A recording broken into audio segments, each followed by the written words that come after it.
이어서 15번. 이게 금년 상반기 서울시 출금 문제인데, 서울시 문제니까 이제 서울시를 예를 들어서 직무 이행 명령을 이제 문제를 낸 거거든요. 우리가 수업 때 보면 이행 명령하고 그 시정 명령은 항상 구별을 잘 해야 된다. 그런 얘기 이제 우리 중점을 둬서 공부를 많이 하는데, 시정 명령하고 그다음에 이행 명령하고, 그러니까 항상 우리 행정학은 그 대비되는 두 개념들, 반대되는 대비시켜야 되는 것들은 꼭 대비시켜서 확실하게 정리를 명쾌하게 해 놓으셔야 돼요. 자, 시정명령 같은 경우는 요거는 자치단체의 모든 사무가 다 대상이 돼요. 고 단기가 다 대상입니다. 고유, 단체 임사무, 기관 임사무, 요거는 위임사무만 대상이 되는 거예요. 요건 자치단체의 모든 사무가 대상이 되고, 이거는 위법 부당하게 단체장이 업무를 처리했을 때 시정명령이 대상이 되고, 요거는 국가위임 사무를 명백히 게을리 했을 때 사유가 다르죠. 일정 기간을 정해서 시정해라, 이행해라 명령을 내리는 건 똑같아요. 명령을 내리는 거는 그 명령을 이행하지 않았을 때 여기서는 직권으로 취소, 정지시키잖아요. 근데 이거는 이행명령을 이행하지 않으면 그 자치단체 비용 부담으로 대집행을 합니다. 대집행을 하고, 그다음에 행재정상 조치를 취합니다. 행재정상 조치를 취할 수 있다. 여기에 이제 불복을 할 때는 단체장들이 대법원에 소송을 낸다. 15일 이내에. 이건 똑같죠. 이건 똑같아요. 그러니까 시정명령과 이행명령, 대상 사무, 그다음에 사유, 그다음에 이행하지 않았을 때 조치, 이런 게 다르기 때문에 항상 이걸 대비시키면서 공부를 하셔야 돼요. 1번 지문은 맞잖아요. 명백히 게을리하고 있을 때 임사무를. 그다음에 2번은요. 서울시 그 자치단체 비용 부담, 요거는 알면서 서울시 비용 부담 이렇게 응용해서 이렇게 이런 걸 모르면은 그건 제대로 이해를 못 하신 거죠. 대집행하거나 할 수 있다. 이행명령이가 있으면은 대법원에 서울시장이 소송을 제기할 수 있는데 15일 이내에요. 이게 대법원이라는 게 중요하고 15일 이내. 이게 틀렸죠. 자, 그다음에 소를 제기할 때 집행정지 신청도 같이 할 수 있습니다. 그 일반적으로 다 그래요. 소송을 낼 때는 항상 집행정지 결정을 같이 신청할 수가 있기 때문에 요거는 맞고요. 요거만 틀린 거죠. 요거만. 그러니까 이런 식으로 항상 어떤 개념을, 대비되는 개념을 이게 대비시키면서 명쾌하게 설명을 해주는 이런 게 필요하고, 본인들도 이런 거를 자꾸 여러분들도 정리를 잘 해 나가셔야 돼요. 주민감사 청구 옳지 않는 거. 자, 주민감사 청구는 2년이 지나면 청구를 못 한다. 맞는 거죠. 네. 두 번째, 감사 청구를 수리한 날로부터 60일 이내에 끝내야 되는데 60일 이내에 감사를 완료하지 못하면 소송을 제기할 수 있는 거죠. 자, 그다음에 다른 기관에서 이미 감사했거나, 그러니까 흔히 우리가 주민감사 청구할 때 심화 수업이나 기출문 볼 때 언저리로 여태까지 이런 문제가 나왔지만 앞으로는 이런 것도 나오니까 그 제외대상, 청구할 수 없는 제외대상, 뭐 주민투표 제외대상, 주민감사 청구 제외대상, 조례개표 청구 제외대상, 그 제외대상을 좀 아셔야 된다. 꼭 아셔야 된다. 특히 지방지 시험 때는 이게 지방구급에서 어김없이 나왔잖아. 주민감사 청구 제외대상은 세 가지죠.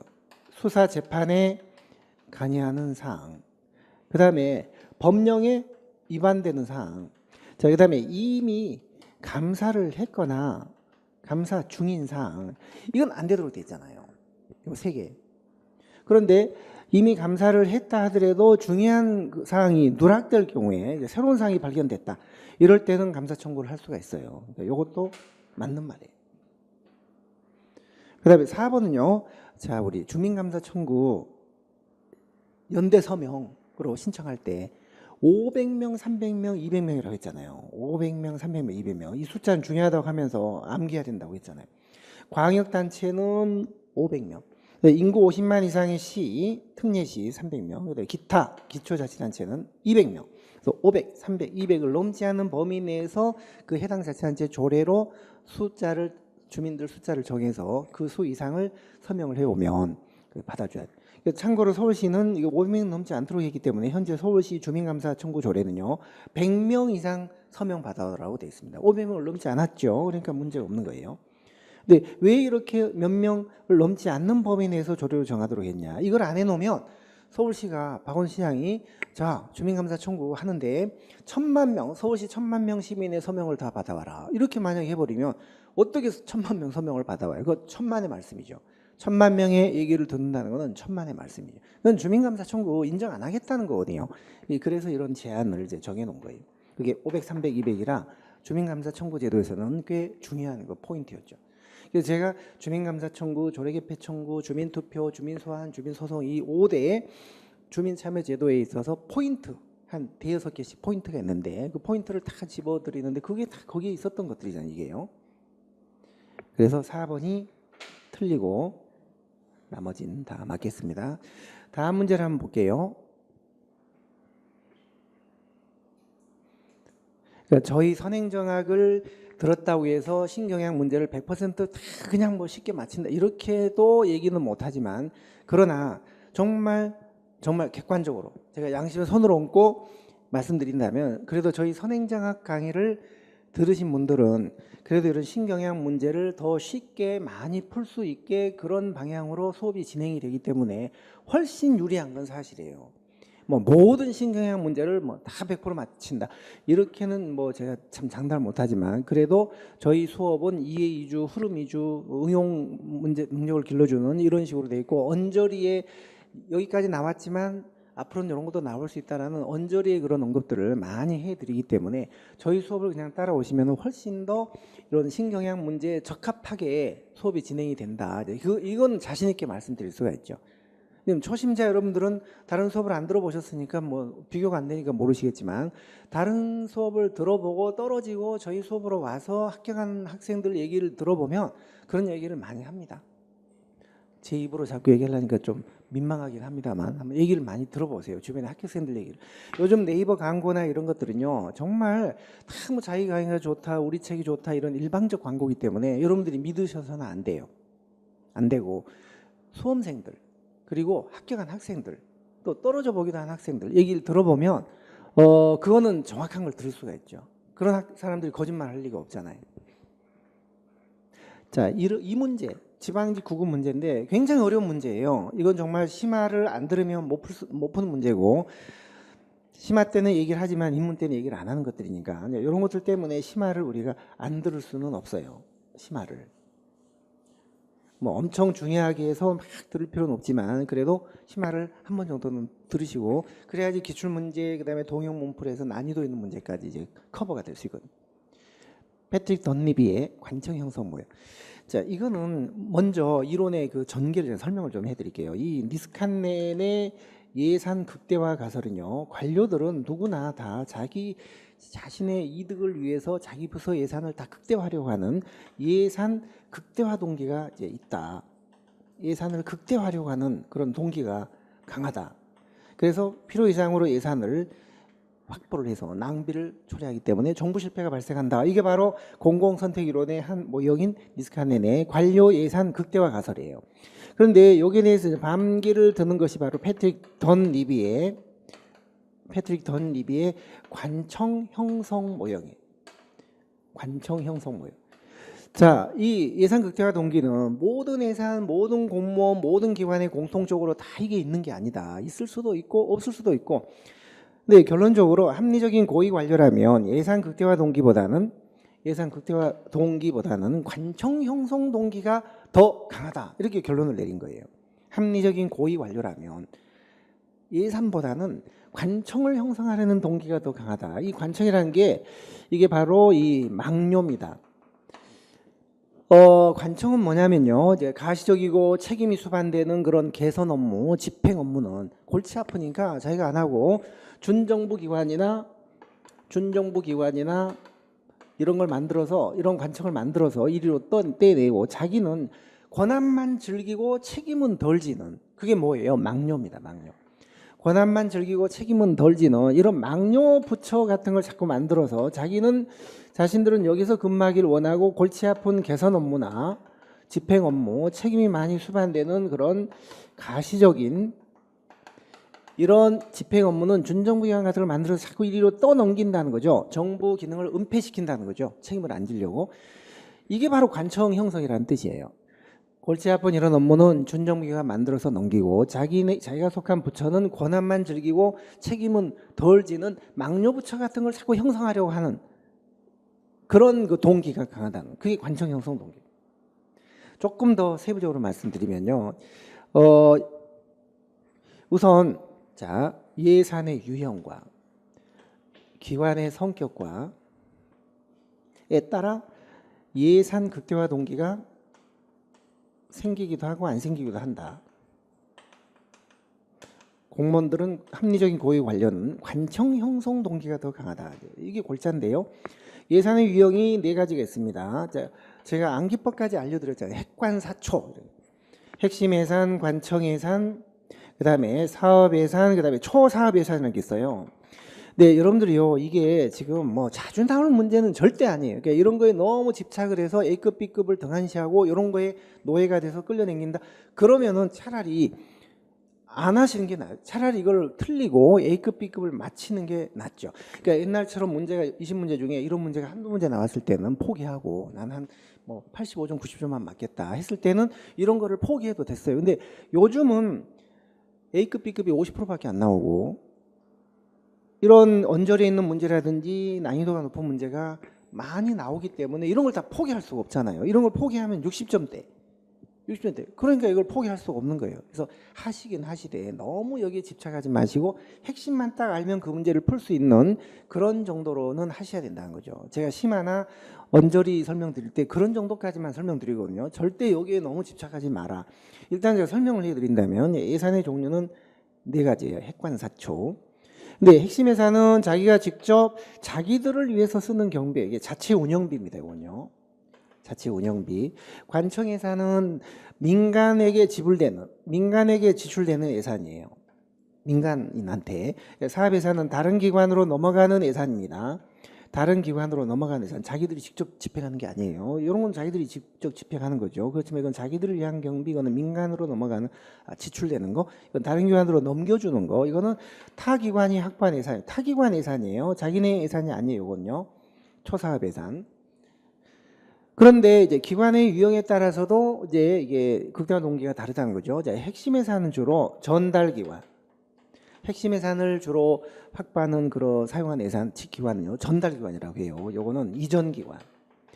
요거는 통제 기관이에요. 통제 기관. 주로 막료 기관 같은 거죠. 자기들이 직접 예산을 집행하는 게 아니라 다른 기관, 자기를 거쳐서 다른 기관으로 넘어가는 이런 사업 예산 같은 거를 많이 갖고 있는 예산이 통제 기관이에요. 그런데 결론적으로 이런 기관에서는 예산 극대화 동기가 생겨요. 전달 기관 같은 경우는 이제 핵심 예산 같은. 자, 중하위 관료들은 그래서 이런 핵심 예산 같은 거를 통해서 주로 이득을 얻게 됩니다. 그러니까 예산을 많이 극대화하려고 하시겠죠. 그러나 이제 고위 관료 같은 경우는 이런 관청 예산, 민간에게 지불되는 이런 관청 예산을 통해서 주로 자기가 이득을 얻게 돼요.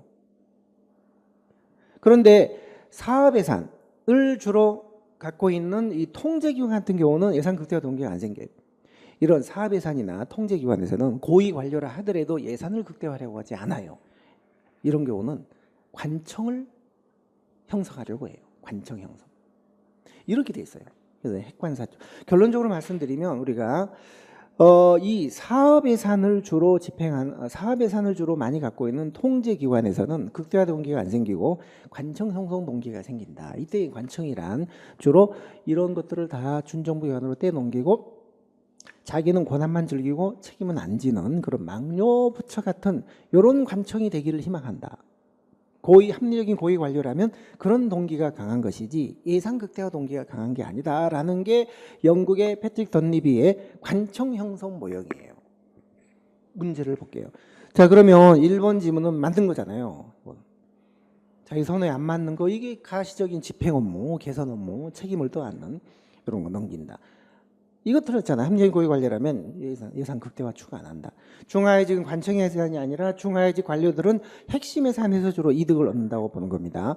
관료들이 정책 결정을 할 때는 자 관료들은 이런 모형이든 이거든 간에 이거 예산을 극대화하려고 하고 이거는 자신의 어떤 권력을 극대화하려고 하기 때문에 공익보다는 자기 어떤 사적 이익을 더 우선시하기 일수인데 여기서는 예산을 극대화하려고 하고 여기서는 이제 관청을 형성하려고 권력을 극대화하려고 한다. 그러니까 이것도 바뀐 거죠. 요것만 맞고 다 틀린 거예요. 상당히 어려운 문제인데 그러나 요 관청 형성 동기 심화 수업이나 그 언저리 문제 풀이 때 언저리 얘기를 들으셨다면 1번이 맞다는 걸 알 수 있죠. 1번이 맞다. 그리고 요거 틀렸다. 2번 이런 것도 알 수 있죠. 요 설명을 들으셨다면 3번도 틀렸다는 거 알 수 있어요. 다 틀렸다. 자, 그래서 이 문제는 1번이 답이 되겠습니다. 다음 문제 하나 더 볼게요. 자, 그러니까 우리가 어떤 그 이론을 공부할 때 단편적으로 뭘 할 게 아니라 이 틀을 아셔야 된다고. 틀을 이런 식으로 흐름을 요거에 대한 반대로 이게 나왔는데 예산과 기관의 위험과 그에 따라서 극대화 동기가 생기기도 하고 안 생기고 이런 동기가 생기기도 한다는 거를 이걸 체계적으로 흐름을 이렇게 아셔야지 단편적으로 뭐 이렇게 몇 개만 외운다고 되는 게 아니고. 이건 지금 이게 뭐 D급 중요하지 않은 문제이기 때문에 이렇게 가지고 아주 뭐 달달달 하실 필요는 없지만 중요한 A급이나 B급 같은 경우도 이런 흐름을 정확하게 흐름을 이게 판서 같은 걸 쭉 그런 점에서 본다면 저희 그 필기노트 기필코 선행정학이라는 그 책을 보면 이 판서 내용이 다 들어가 있고 그 전체적인 흐름을 딱 볼 수 있게 해놨기 때문에 기본 수업을 한 1시간 들으시고 그 필기노트를 한번 쫙 보시면은 한눈에 그 수업 내용이 쫙 들어오게 돼 있어요.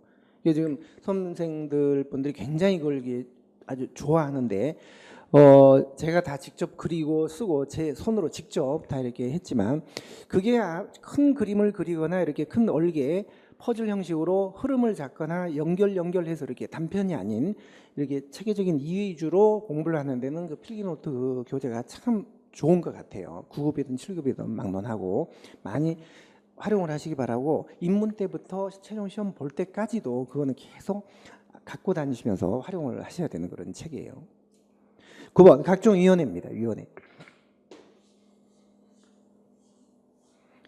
가장 옳은 것은 했거든요. 이제 금년 서울시 9급 6월달 문제인데, 자 우리가 위원회도 보면 그냥 보통 위원회 하면 뭐 2원설, 3원설, 그다음에 4원설 이렇게 4가지 설이 있거든요. 근데 위원회가 자문위원회가 있고 행정위원회가 있어요. 지금 우리 현행 법에서는요. 이렇게만 딱 나누도록 되어 있기 때문에 이게 2원설입니다. 자문위원회는 말 그대로 자문만 하는 거예요. 자문만. 그러니까 의결과 집행 기능은 없어요. 근데 요거는 의결도 하고 집행 기능까지 하는 거예요. 그런데 3원설이라고 할 때는 여기다가 의결위원회를 하나 더 집어넣어요. 그래서 의결위원회는 의결만 하고 집행은 안 하는 위원회. 그래서 자문위원회, 의결위원회, 행정위원회 이게 3원설이에요. 세 가지로 나눌 때 이렇게 나눕니다. 의결위원회가 뭘까요? 예를 들면 우리 징계위원회 같은 경우 누구를 징계한다? 결정만 합니다. 그렇지만 징계를 집행하거나 이런 거는 할 필요가 없는 거죠. 또 뭐가 있을까요? 자, 총리실에 행정협의조정위원회, 중앙하고 지방 간에 분쟁이 생겼다. 그럼 행정협의조정위원회라는 게 있는데 거기서 결정을 하잖아요. 그래서 집행까지 하는 건 아니에요. 거기서는 그러니까 의결만 하는 거죠. 뭐 그런 거라든지 징계위원회, 행정협의조정위원회 이런 것들. 자 그런 거가 19번 문제 하나가 빠져 넘어가는데 19번 18번 이 문제가 넘어갔네요. 19번 보고 나서 18번 왠지 이상하다는 생각이 들었습니다. 공직자 윤리위원회 같은 거 어디는 취업해서는 안 된다. 거기는 3년 이내에 취업해서는 안 되는 기관이다. 이런 것들 정해주고 결정하는 게 윤리위원회거든요. 공직자 윤리위원회. 그런 것도 결정만 하지 집행 업무는 하는 게 아니에요. 그게 의결위원회. 자 그런데 이제 여기다가 독립교제위원회 같은 걸 하나 더 집어넣으면 이게 4원설이 돼.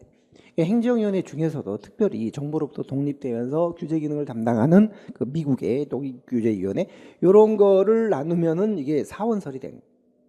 근데 우리 법에서는 자문위원회, 행정위원회 두 가지로만 딱 나누는데 학자들은 이걸 3원설, 4원설까지 나누기 때문에 지금 이제 요 각종 위원회를 부르는데요. 자, 1번 보세요. 1번 의결위원회는 구속력은 있지만 구속력 있는 결정을 합니다. 징계위원회라든지 뭐 이런 거, 공직자윤리위원회 그게 의결위원회예요. 이제 집행권이 없다. 그러니까 요거는 맞는 거죠. 맞고. 2번 어때요? 행정위원회 대표적인 예로 공정거래위원회 이건 맞아요. 자, 행정위원회는 공정거래위원회, 소청심사위원회, 금융위원회 뭐 이런 거 전부 다 행정위원회죠. 의결도 하고 집행도 하고 하나의 관청과 같은 방송통신위원회 같은 하나의 관청과 같은 그런 기능을 하는 거거든요. 그러니까 이거는 맞는데 이게 틀렸네요. 윤리위원회가 이게 의결위원회예요. 의결위원회. 자, 그 다음에 3번 행정위원회는 독립된 관청으로서 결정권이 없고 관청 없고 지금 이거 틀렸네요. 지금 옳은 거 찾는 거죠. 이것도 틀렸어요. 결정권이 있죠. 그다음에 자문위원회는 개선기관으로서 아니죠. 자문만 해주니까 이건 개선이 아니라 막료죠. 막료. 조사, 분석, 조언, 권고 이런 거 하는 거예요. 이거 틀렸죠. 1번만 맞습니다. 1번. 자, 방금 전에 18번 이 문제도 하나 보겠습니다. 금년도 지방 9급 시험인데요. 리플레아 프랭클린의 규제에 대해서 물었는데요. 저희가 규제 공부할 때 크게 규제 체계를 요즘 규제 유형에 관한 종류가 다양하게 분류된다 하면서 뭐 이런 식으로 나눠드리죠. 파지티브 규제하고 네거티브 규제가 있다. 그 다음에 수단 규제가 있고 성과 규제가 있고 그 다음에 중간에 관리 규제가 있다. 그 다음에 직접적인 규제, 정부가 직접 하는 규제가 있고 간접적인 규제가 있는데 그 간접적인 규제 중에는 공동 규제가 있고 자율 규제가 있다. 그 다음에 사전 규제가 있고 사후 규제가 있다. 규제의 어떤 시기나 방법이나 주체에 따라 여러 가지로 구분을 하는데 이 성격을 잘 알아야 된다 이렇게 말씀드리잖아요. 네거티브는요. 원칙적으로 다 허용이고 자유고 예외적으로 금지되는 것만 규제를 합니다. 그 외에는 다 허용이죠. 그러니까 이게 바로 피규제자의 자율성이 훨씬 더 높아지는 그런 규제예요. 이거는 전면 금지시키고 허용되는 것만 규정을 하는 거예요. 이게 파지티브. 요거는 수단이니까 투입까지 사전에 거기에 투입되는 거를 다 규제하는 거예요. 예를 들어 이런 원료를 쓰지 마라, 이런 기술을 써라, 기술이나 원료. 요거는 작업 과정을 규제하는 것이고요. 중간 과정을. 성과는 최종 산출물만 목표치만 정해주고 그걸 달성했으면은 문제를 삼지 않는 거예요. 그러니까 냉면 같은 거를 만들 때 이런 원료를 써라, 쓰지 마라. 이건 조리 과정을 규제하는 것이고 이거는 다 만들어진 냉면에 대장균 허용치 범위 내에 들어있으면 그건 뭐 괜찮은 거예요. 유통을 시키는 거예요. 이게 성과 규제. 자, 직접은 정부가 직접 가서 식당 청정 상태를 확인하는 게 직접 규제. 근데 공동 규제는 민간 단체한테 규제 권한을 주고 당신들이 해라. 자율 규제는 식당 주인한테 맡기는 거예요. 자율 규제. 합쳐서 이걸 간접 규제. 그러니까 사전 규제. 이건 사후의 규제. 대체로 오른쪽에 있는 이런 규제들을 써야 피규제자의 자율성이 높아집니다. 그게 국제적인 추세예요. 우리도 그런 방향으로 규제를 개혁해야 된다는 그런 정책 방향을 갖고 있습니다. 따라서 규제의 유형은 시기나 주체나 방법 여러 가지 면에서 종류가 있는데 그게 어떤 규제가 바람직한지 국제적인 추세인지 피규제의 자율성이 높아지는지 그걸 아셔야 돼요. 수업 때 우리 다 정리를 이렇게 하기 때문에 이런 얘기를 들으시면 이 문제가 없는 거죠. 자, 아까 리플레아 프랭클린은 분경보제에서 규제를 두 가지로 나눴죠. 맞고. 경제 규제는 주로 시장 가격 메커니즘에 개입을 해서 진입해라, 하지 마라, 가격을 이상 받지 마라, 받아라, 뭐 이런 규제하는 거죠. 협의의 경제 규제 맞습니다. 파지티브 규제가 네거티브보다 자율성도 보장. 이게 틀렸네요. 네거티브가 더 좋은 거죠. 선거나 이런 데는 네거티브가 안 좋은 거지만 규제나 입법 방식에서는 네거티브가 좋은 거예요. 이게 좋은 거예요. 자, 그다음에 자율규제는 피규제자가 규제 대상자가 스스로 규범을 만들고 기준도 만들고 이를 구성들한테 적용해서 해나가는 자율규제. 그렇죠. 식당 주인한테 청정 상태를 맡기는 거 맞죠. 3번이 틀렸네요. 3번만.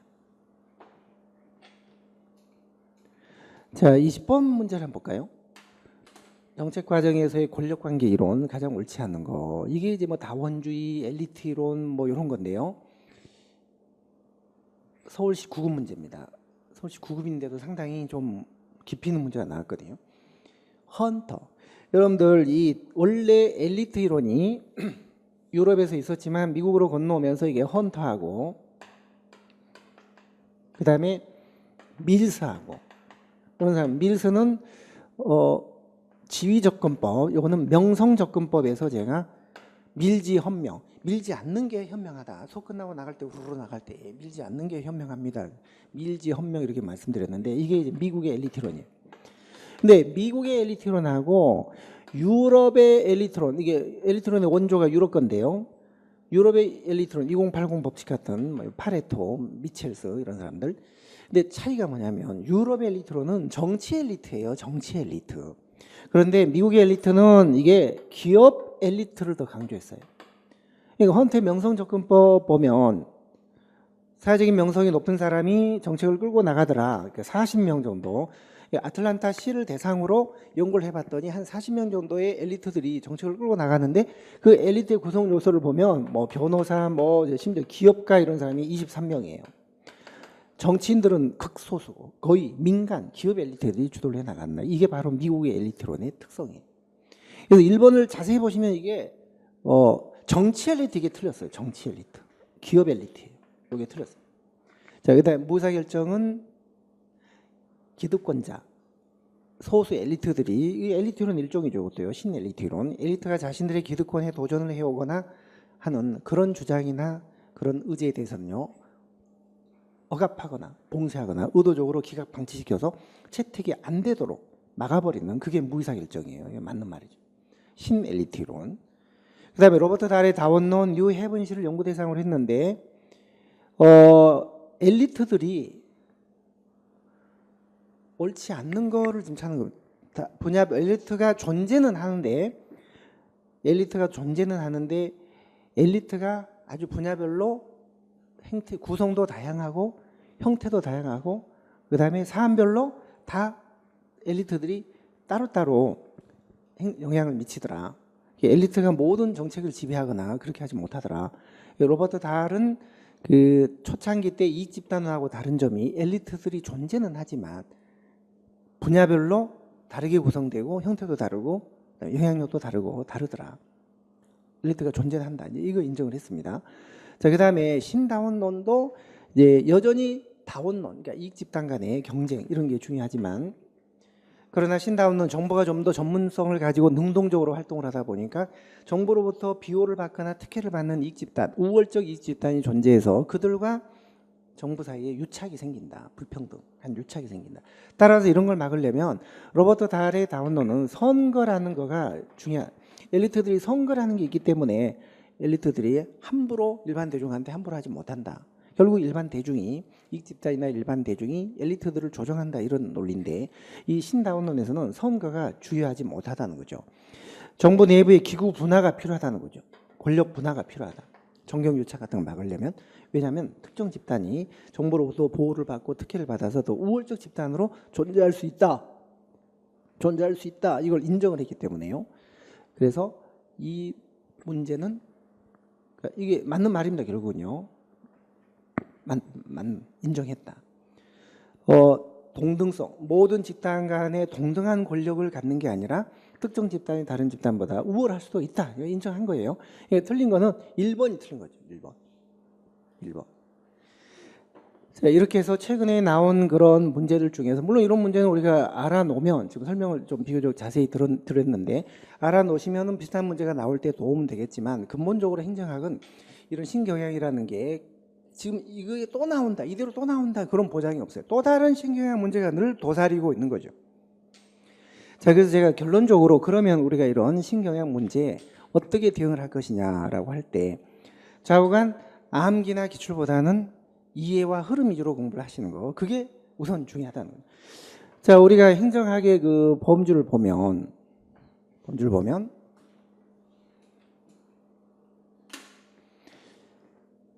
노른자가 이렇게 있습니다. 노른자가. 그 다음에 흰자가 이렇게 있겠죠. 흰자. 그런데 어느 선생님이나 가르치는 범위가 울타리를 좀 쳐서 가르쳐 줍니다. 저도 마찬가지죠.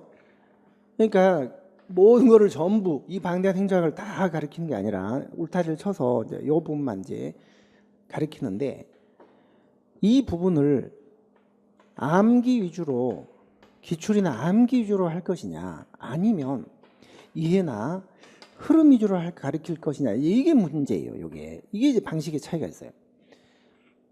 저도 방대한 행정학을 다 가르치지는 않습니다. 대부분 선생님들이 다 울타리를 쳐서 이렇게 하는데요. 암기나 기출 위주로 요거만 하면 응용 능력이 전혀 없습니다. 흰자 부분에서 이 언저리, 흰자 부분에서 문제가 나왔을 때 대처가 안 되는 거예요. 대처가. 그러나 이 노른자 부분만 하더라도 이걸 이해와 흐름 위주로 공부를 하거나 가르치는 그런 수업을 듣게 되면 이것만 가지고도 주변에 이런 문제가 나왔을 때 대처를 할 수가 있어요. 근데 이런 문제를 우리가 일일이 다 예상을 해서 전부 다 공부할 수는 없는 거네요, 행정학을. 그러니까 이 부분만 하더라도 이해나 흐름 위주로 하게 되면 이런 문제에 대한 대처 능력이 생긴다는 거죠. 이렇게 해가지고는 이게 안 된다는 거죠. 자, 그래서 기본적으로 수업 자체를 이해나 흐름 위주로 하시면 우선 하시는 게 중요하고, 거기다가 이제 한 몇 가지만 조금 더 덧붙인다면, 신경학 문제를 완벽하게 우리가 대처를 하려면 덧붙인다면 심화 수업을 반드시 들으셔야 돼요. 이 CD급까지, 요건 주로 A급, B급이니까요. A급, B급이니까 이 CD급, 이런 CD급을 가르쳐주는 심화 수업을 한 번 정도는 반드시 들으실 필요가 있고, 그 다음에 기출문제나 동형 문풀 강의를 들으실 때 그거를 혼자 이렇게 문제를 풀어보시거나 이렇게 하지 마시고 수업을 반드시 들으시면, 저희 같은 경우는 기출 문풀이나 동형 문풀 때 이 언저리, 여태까지 이런 문제가 나왔지만 앞으로 이런 문제도 나올 것 같다라는 이 언저리, 요 언저리 있잖아요. 요거 언저리, 전부 다는 아니지만 이런 부분들을 꼭 언급을 제가 해드리거든요. 요거까지는 좀 하는 게 좋겠다. 그러니까 이런 것들을 잘 챙겨 들으시면은 상당히 도움이 돼요. 상당히. 자, 그래서 우리가 행정학이 뭐 다른 과목도 마찬가지지만 1순환, 2순환, 3순환, 4순환, 이렇게 5순환이 있는데, 1순환은 인문이죠. 인문.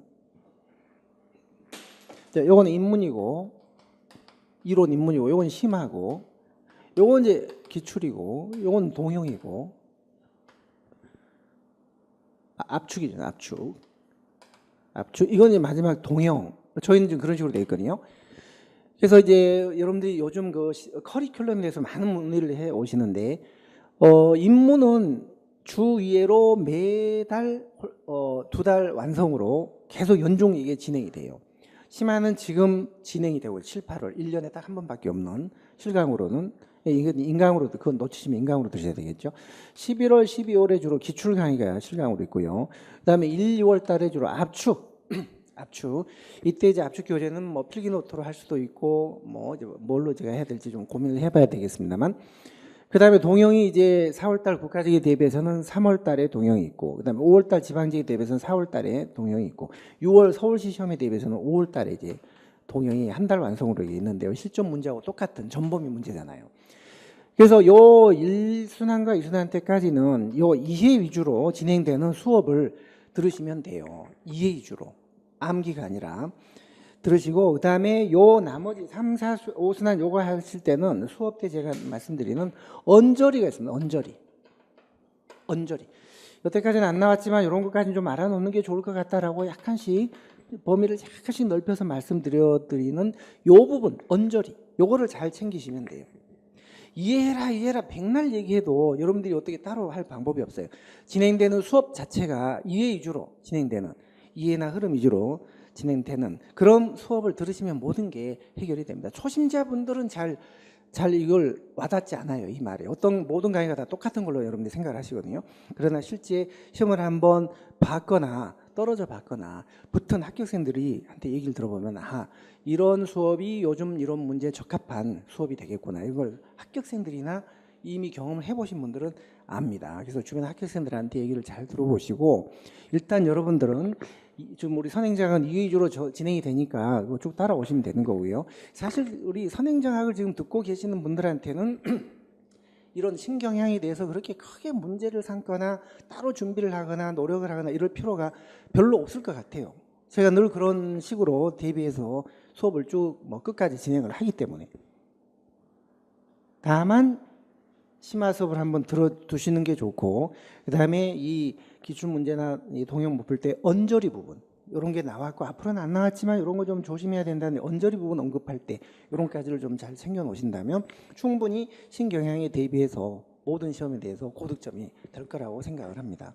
이런 점에 좀 주의하셔서 내년도 시험은 대비를 하시면 될 것 같아요. 이제 폭염이 다 지나가는데 여러분들 긴장의 끈을 놓치지 마시고 너무 무리해서 뭐 하루에 뭐 15시간씩 이렇게 건강을 악화시켜 가면서까지 무리하게 하실 필요는 없습니다. 깨어있는 동안 열심히 집중해서 하시면 돼요. 자기가 도저히 나는 잠이 부족해서 안 되겠다 싶은 분들은 잠을 좀 더 주무시고, 똑같이 남을 그냥 따라가면서 그렇게 무리하게 체력을 막 소진시켜 가면서 그렇게까지 하실 필요는 없을 것 같습니다. 그래서 여러분들이 슬기롭게 자기 건강, 자기 체력을 잘 체크해 가시면서 공부를 하시면 좋을 것 같아요. 자, 그러면 신경향 특강 이걸로 마무리를 하도록 하겠습니다. 여러분 수고했습니다.